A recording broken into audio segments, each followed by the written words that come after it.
Hello everyone, আসসালামু আলাইকুম। কী অবস্থা সবার, কেমন আছেন সবাই? তো দেখতে দেখতে বছরটা শেষই হয়ে আসতেছে, শেষ হয়েই গেল। তার কয়েকদিন পরেই নতুন আরও একটা বছর শুরু হবে। তো এই বছরে আমার জীবনে কোনো অর্জন নাই, সবই বিসর্জন। মানে আসলে কোনো অর্জনই নাই। ভেবেছিলাম যে এবছর হয়তো কোনো একটা খুশি সংবাদ পাবো, কিন্তু পেলাম না। তো যাই হোক, রান্নাবান্না দিয়ে আমার দিন বরাবরই শুরু হয়।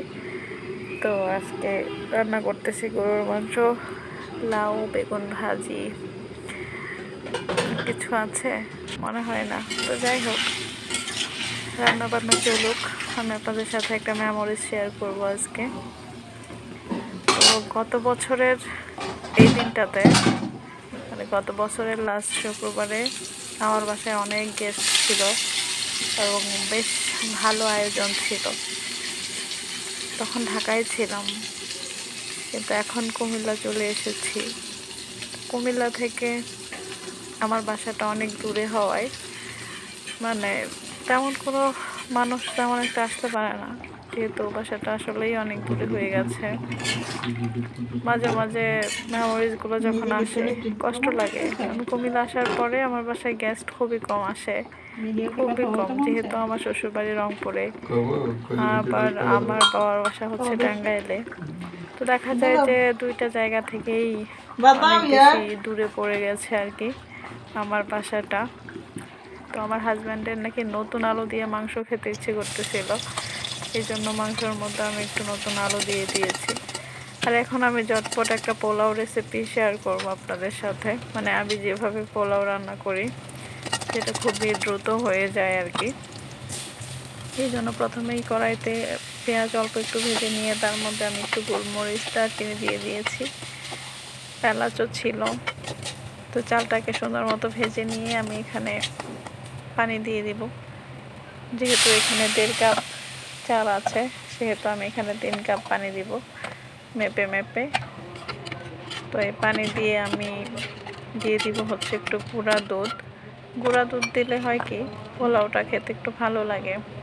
তো রিসেন্ট পোলাও নাকি প্লাউ হয়ে গেছে, আসলে ব্যাপারটা এমন না। প্লাউ আগে থেকেই অনেকেই বলতো, যেমন আমাদের টাঙ্গাইলের মানুষজন পোলাওকে আগে প্লাউই বলতো, আমি নিজেও আগে প্লাউ বলতাম, কিন্তু ঢাকায় আসার পরে দেখি সবাই পোলাও বলে।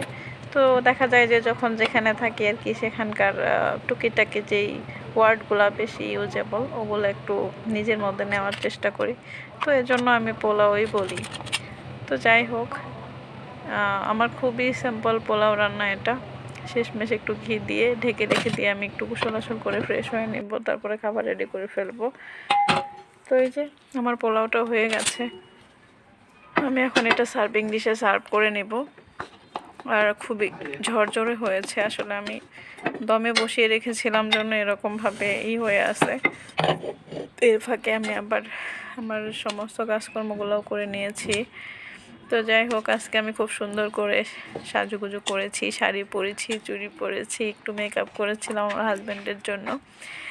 তো এই যে পোলাওয়ের মধ্যে কিশমিশটা দেখে কেউ হাসবেন না, এটা আমার হাজব্যান্ডের পছন্দের, ও কিশমিশ খেতে খুব পছন্দ করে। এই জন্য আমি দিই পোলাও বা বিরিয়ানিতে বা যে কোনো মিষ্টি জাতীয় খাবারের মধ্যে আমি পোলাওটা দিতে অনেক বেশি পছন্দ করি। তো এই যে পেঁয়াজের বেরেস্তাগুলো দিয়ে আমি পোলাওটা সার্ভ করে নিচ্ছি। তারপরে হচ্ছে আমি গরুর মাংসটাও মানে বেড়ে নিব সার্ভিং ডিশে। তো আমি শাড়ি পরাতে আমার হাজব্যান্ড আমাকে বলতেছিল, কি ব্যাপার তুমি আজকে এত রেডি শেডি হয়ে আসো কেন? তো আমি বললাম, তো মাঝে মাঝে এই শাড়ি পরি। বলছে হ্যাঁ তারপরও, কিন্তু আজকে আমার সাজুগুজু, আমি সাজুগুজু এখন করি না, একটা সময় ছিল আমি প্রচুর সাজুগুজু করতাম, মেকআপ ছাড়া আমার চলতোই না, কিন্তু এখন আর সেই সময়টা নেই, এখন আর সাজুগুজু ওইভাবে আসলে আর হয় না। তো যাই হোক, এই যে আমার নতুন আলু দিয়ে গরুর মাংস, তারপরে পোলাও, আর সব কিছু আমি এখন টেবিলে দিয়ে দিব। টেবিলে নিয়ে গিয়ে সুন্দর মতো টেবিলটাকে সাজিয়ে গুছিয়ে তারপরে হচ্ছে দুজনে খেতে বলবো। আমি সবসময় এত সুন্দর করে বসি না, মাঝে মাঝে মনে হয় যে একটু সুন্দর করে বসি, এই আর কি। তো নারকেলটা দেখে আমার এখন আবার খাইতে ইচ্ছা করতেছে এডিটিংয়ের সময়। তো যাই হোক, কেমন হয়েছে আমার আজকের ভিডিওটা অবশ্যই কমেন্ট বক্সে জানাবেন। আর যদি ভিডিওটা ভালো লেগে থাকে অবশ্যই আমার চ্যানেলটাকে সাবস্ক্রাইব করে দেবেন। তো আজকের মতো এখানেই বিদায় নিচ্ছি।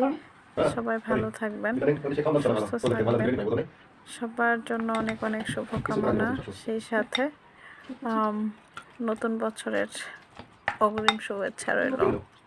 ভালো থাকবেন সবাই, আল্লাহ হাফেজ।